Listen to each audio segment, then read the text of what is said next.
Hello, welcome to Quackalope. Thank you for being here. Today I'm bringing you a last-minute buyer's guide or shopper's guide for the holiday or the Christmas season.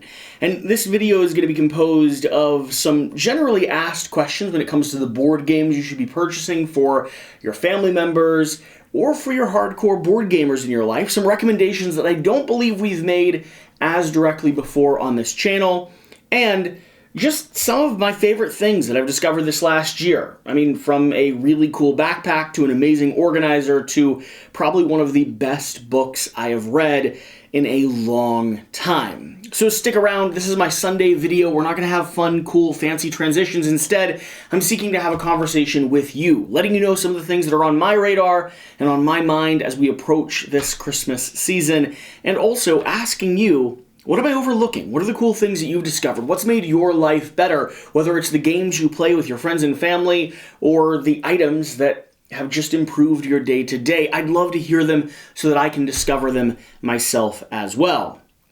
And just so you know, there'll be links down below to every single one of these items over on Amazon. I did curate my list off of that platform for one of two reasons. One, it's insanely accessible, and I personally do a lot of shopping over there. It's just made my life easier.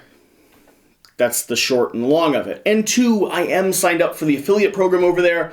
So if you happen to do any shopping over on Amazon, and you even click through or follow my link before you make any of your purchases, I'll actually get a bit of commission off of that. It doesn't matter what you're buying, it just matters that you clicked any of the links down below. So save one of them as your Amazon browser tab, and for the next year, support us by just shopping where you're already shopping. It's literally that simple, and it really does make a massive difference to me, and trust me, Amazon's not feeling the pennies or dollars you end up sending my way. So let's talk about this shopping guide. I went through my board games and I did categories as such: family, strategy, you just have too much money and you want to spend some of it, a stocking stuffer, specifically a small, accessible, fairly affordable game, a $20 game, and a $50 game option if you have a white elephant party coming up, and then finally a party game if you're looking for something to play actually over the holiday season itself. So, my family game pick this year is a game that I've mentioned a few times on the channel, but I think it's worth bringing back up and highlighting. Welcome to the Moon. This is a roll and write game, or a flip and write game. That means you're revealing a number or revealing a symbol and transmitting that down onto the table. Why is Welcome to the Moon so good, though?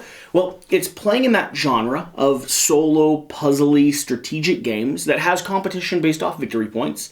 It's family weight, so it's accessible and easy to play. It scales with you, and it has so many different variations on play that as you and your group fall in love with it, you can always experience something new. You're not always just coming back to the same story over and over again. I have adored Welcome to the Moon. I think it's the best in the series, and I think it'd be an easy one to pull out for a family that already or is just on the cusp of loving board games. Now, my strategy pick for this year is going to be another roll and write or flip and write. I have to remember the mechanics on this one. This one's a flip and write game. Hadrian's Wall.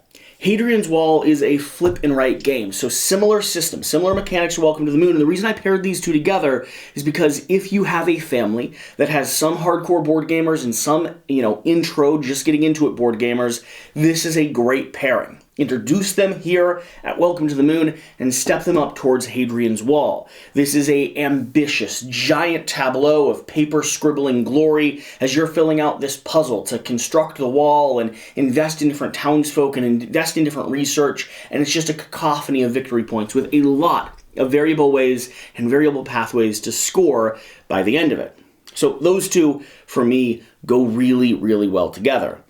Now, if you just have too much money, and obviously Kingdom Death could go here, but we're not going to do that to you.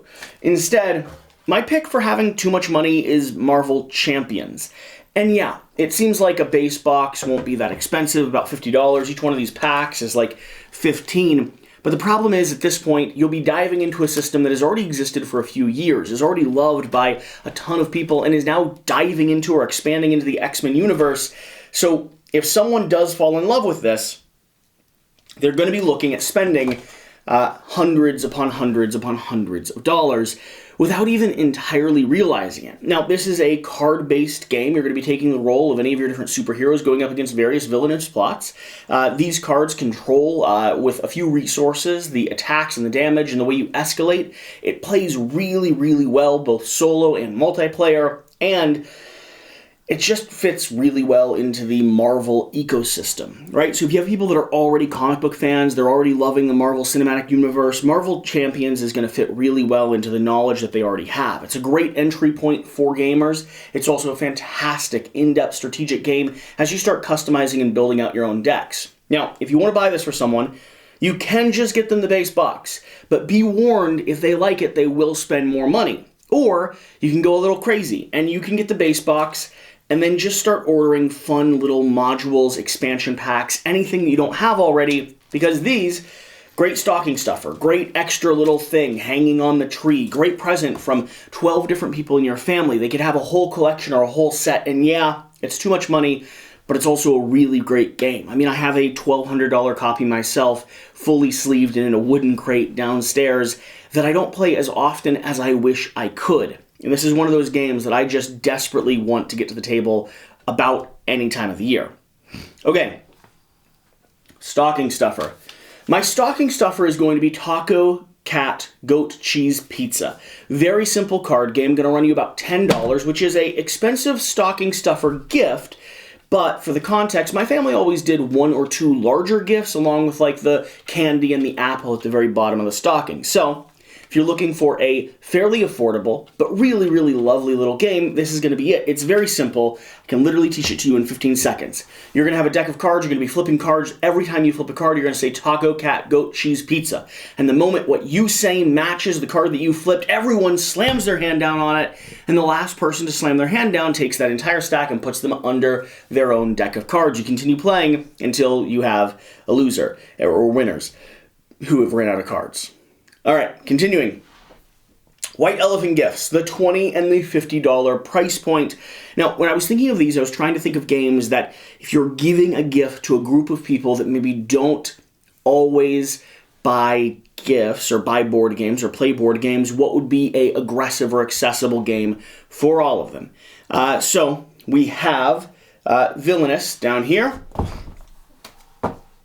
Now, this is Marvel Villainous. Now, I think there are some modules that are more expensive than $20, some modules that are going to be $20, but really accessible and an IP that people are already familiar with. If you're familiar with Disney, they have a Disney franchise of this. If you're familiar with Marvel, they have a Marvel franchise of this. You judge based off of the audience that you have and the price point that the games are when they're on Amazon, because they do go off and on sale, depending on how new the product is.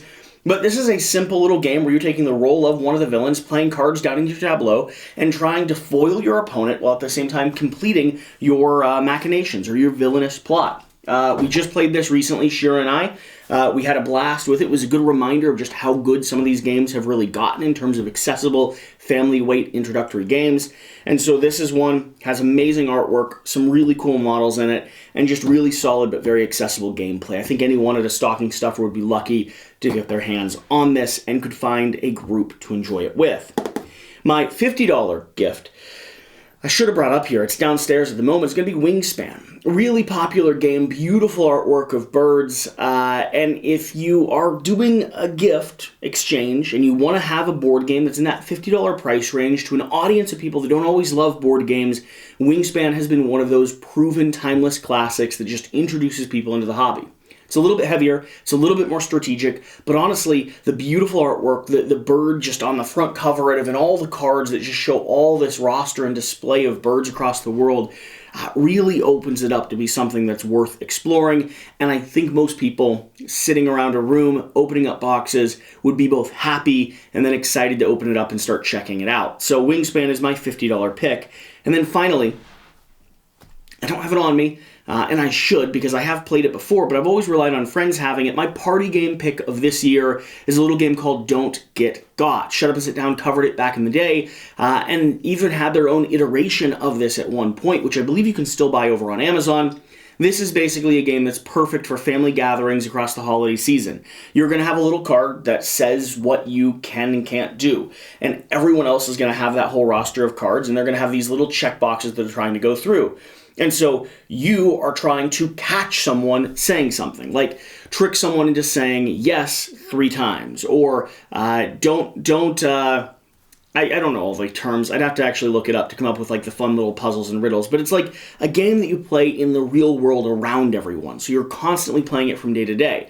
And one of the puzzles might be you need someone to say strawberry, or you need someone to pay you $10, something like that. And if you accomplish whatever that task was, you let them know that they just got. And the first one to have a certain number checked off is the ultimate winner. It does make you perpetually paranoid, but it is absolutely a riot and absolutely lovely. So that's my party game of this season. Now, moving off of board games, let's just talk about some of the things that I enjoy, things that I've discovered this year, things that I have been grateful for, starting with a thing that I bring up, I think, every holiday shopping season, smart wool socks. I found them while hiking across the Appalachian Trail. I only wear smart wool, and they are one of the best pieces of clothing items I have found in my life so far. They don't wear out fast, they wick away moisture, they're super comfortable, they form fit to your feet, and you can get a range of them from hot to lightweight and good for running and good for exercise. These, I am so thrilled every morning when I get to put on a pair of smart wool socks, and as my holiday season goes, my grandparents always used to get me one pair for Christmas, and so there you go. Keeping up the tradition. Share that with people. These are socks you won't be disappointed to get. My favorite knife, which I actually couldn't find, but I'm sure it'll turn up somewhere around here. You see me open up boxes with it all the time on the channel. It's about $120, so it's a pricey knife, but really the customer service on it and just the quality of the blade is fantastic. It's a Spyderco Para3 3. I'll leave a link, like I said, down below, but this has been my daily carry, daily use knife for the better part of 3 years, ever since my stepmom got it for me for Christmas a few years ago, and I didn't know how much I would appreciate having a pocket knife on hand until I had something as accessible and as nice as the Spyderco is. Love using it, love carrying it, and just overall really, really grateful every time I'm able to pull it out and slice open a banana or open up a box or do whatever I need to do with it. Okay. I have had these boots for a year now. These are recommendations coming from Sheeran. I am due for a new pair. I've scuffed up the toe pretty badly at PAX, but these are Blundstone Boots. These are leather boots from Tasmania, Australia, and these are so ridiculously comfortable. They're heavy duty, they're fairly water resistant, they've got a leather inner sole, they form fit to your foot after you've worn them for a little bit. I just find these really comfortable. They are also slip-on, but they're slip-on with really good elastic across the top that doesn't stretch over time. If you're looking for a good pair of boots, if you're looking for a good pair of whether they're shoes to dress up or they're shoes for work, I have found these fit that mold no matter what you're using them for. Okay. Another thing that I purchased earlier this year, like really early this season, and I've really enjoyed having it, is I have a temperature-controlled tea kettle with a gooseneck handle downstairs. Man, the difference between brewing tea at green tea temperature versus black tea temperature versus brewing it at a certain temperature and holding it so you can drink it like right away after you make the tea, it is exquisite. I always grew up with just those plastic and glass, like boil till it's ripping hot and then pour it on the water and wait for 15 minutes for it to cool down. But then by the time it's cooled down, it's way too cool for you to really drink and enjoy. This has been a real pleasurable thing, and I drink tea and coffee a lot, and so this is one of those things that just has really made every day when I go down in the morning or I'm late up at night trying to pour myself a hot drink has made every day better. So if you have a tea lover in your life and they don't have a temperature-controlled tea kettle or even a gooseneck tea kettle, I highly recommend it. Some other things I want to talk about. I just picked this up during Cyber Monday. This is a Bose portable Bluetooth speaker, and I believe it's water resistant. I wanted something that I could, pop into the shower if I was listening to music or a podcast there. I wanted something I could travel with, something that just didn't make me rely on my iPhone. And yeah, this is chunky, this is big, but the battery lasts really well, the Bluetooth works really well, and the sound quality is super nice. So, I've been really enjoying having the speaker system on hand. It's made it so that I can like walk around the house and really have some blaring music, where normally I'd either be using headphones or just using my phone speaker. So this has been a quality improvement in terms of how I'm actually listening to stuff, and I listen to stuff a lot. The best novel I have read this year is going to be Brandon Sanderson, The Way of Kings. And I'm actually in the middle of, or close to the finish line of, the third book in this series. So this is a Stormlight Archive series that you can read, and I am absolutely adoring this. If you have a book lover in your life, I highly recommend picking this up, or picking up some of the other Brandon Sanderson novels. But this is, I haven't read Mistborn yet, so it'll be split between these two. But man, is this mind-blowing. It's so good. Moving on down. Earlier, about a month ago or so, while I was traveling quite a lot, I picked up a little Nintendo Switch Lite. This isn't one that can hook up to the TV. This is just a portable, handheld Nintendo Switch. And I am someone who loves video games but never has time to actually play video games. And this Nintendo Switch has been one of the bigger convenience things in my life. I have really loved getting on an airplane or driving down the road and being able to pop this open and just enjoy a little bit of gameplay on the road in a portable fashion, so that I don't have to like sit down in front of a TV and distract myself with that. So if you have video game lovers in your life, you're looking for a bigger gift to get them, the Nintendo Switch Lite has really made playing games another, like, it's made it more accessible than it's ever been for years for me. Right now I'm playing through This War of Mine here on Nintendo Switch, and it's a PC game that I've played multiple times, but I am really enjoying being able to dive back in and not have the pressure of being tied to a physical space or a physical computer. Moving on. Last of two. I was looking for a really nice leather backpack for traveling and duffel bag, and this is a Berliner bag. This is a leather backpack. I love the form factor of it. It's really sturdy. It's really well made with like big brass or copper, knuckles here, or metal knuckles. Great zipper, great inner pocket, really nice lining inside that protects whatever you have put in it. I've got a duffel bag, I've got the backpack. It's what I've been traveling with as I went over to like Manchester, or traveled down to Florida, or up to Philadelphia. Really loving just the quality and the make of these bags. So if you like good leather products, this is a company that you should look into, because I was surprised by the quality once I actually got them on hand. And then finally, something that's been helping our day to day. Wes and I both got a set of these Panda Planners, the 6-month series. These are undated, unstamped planners, so you can pick one up right now. You won't have a whole slew of wasted space with like where the date should be written in, but it's not. And these are just things where they're daily habit planners. You go in, you fill out the stuff that like you're working on, what you'd like to get accomplished. They've got areas for your month organization, your week organization, and your day-to-day organization. And I have not been perfect at this, but when I have been diligent at using it, I have found that it's made my productivity and my overall joy, my overall just mental health has been better when filtered through and kind of driven through the Panda Planner here. So, there you have it. That's like my quick overview. The games I think you should buy, the cool products that I've discovered this year that have just made my life a little bit better. Let me know down below, what are the things that you've discovered that have just improved your life, and what are the games that you highly recommend this holiday season for people to be checking out. And if you've made it to this part, make sure you save one of those Amazon links. I really genuinely mean this. You shopping on that site, however much you already do, and going through one of our links is a way to kick back and support us in a really notable, really tangible way. So just be diligent about that. Just make it so it's your bar up in the Google banner. Click on that whenever you're going to Amazon, and that simple little change, that simple little task can help you support a scrappy little YouTube channel that's doing our very best to bring on employees and to grow and to produce the best content we can for you. So that's just been a quick Sunday conversation, a quick rambling show. Hopefully you've enjoyed everything we're putting out now. And I'm going to go get started on all the stuff we have coming up this week, which is a ton of content, a lot of it heavily focused around Frosthaven because the embargo is lifting soon. And underneath this beautiful table, we have the games set up and currently being played. So, thank you for being here. Thank you for watching. Whatever the case, whatever you do, remember to do the important thing. Get out and play some games. I'll see you next time. Bye.